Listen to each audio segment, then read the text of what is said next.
Sabah al-khair. Right now we're going to talk about how to negate verbs with a past tense meaning in formal Arabic using the particle lam.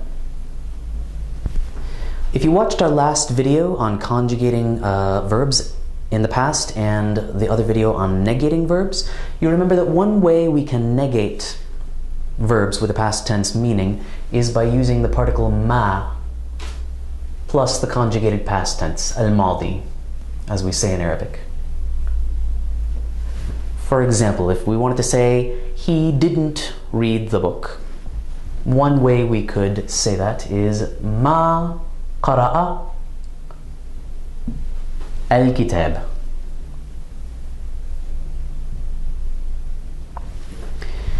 And this is an acceptable written form, but there's another way of negating the past in formal Arabic. Instead of using ma and the conjugated past tense, we use lam plus al-mudari'a al-majzoom.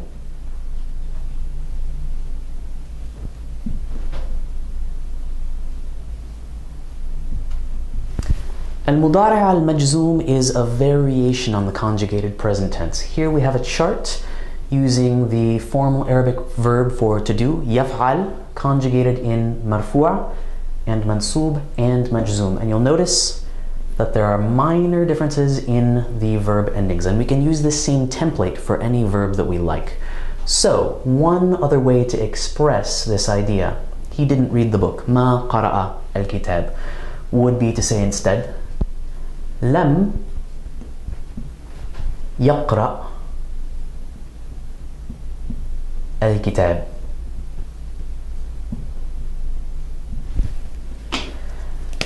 And since lam needs to be followed by al-mudari' al-majzoom, if we were reading this text fully vocalized, reading it aloud, we would have to include a sukoon yaqra', or we would need to write our sukoon there. Lam yaqra' al-kitab. There is no final dhamma, there is no final kasra like in these other conjugated mudari' forms.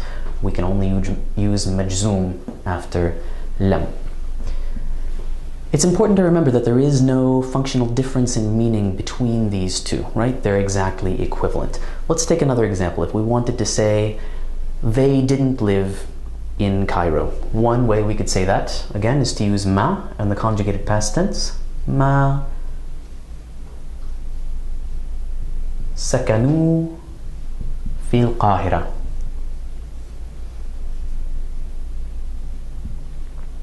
If we wanted to use lam and al-mudari' al-majzoom, we would render it instead like this.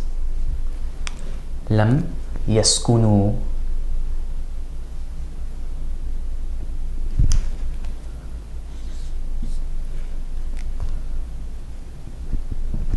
fil Qahira.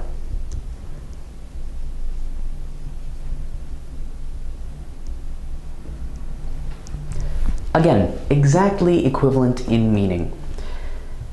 And if they're exactly equivalent in meaning, you might be tempted to simply rely on ma and the conjugated past tense verb to get your meaning across. However, a lot of native speakers of Arabic say that they feel that lam plus the majzoom is kind of a more refined and elegant way to express the same idea, the idea of negating the past.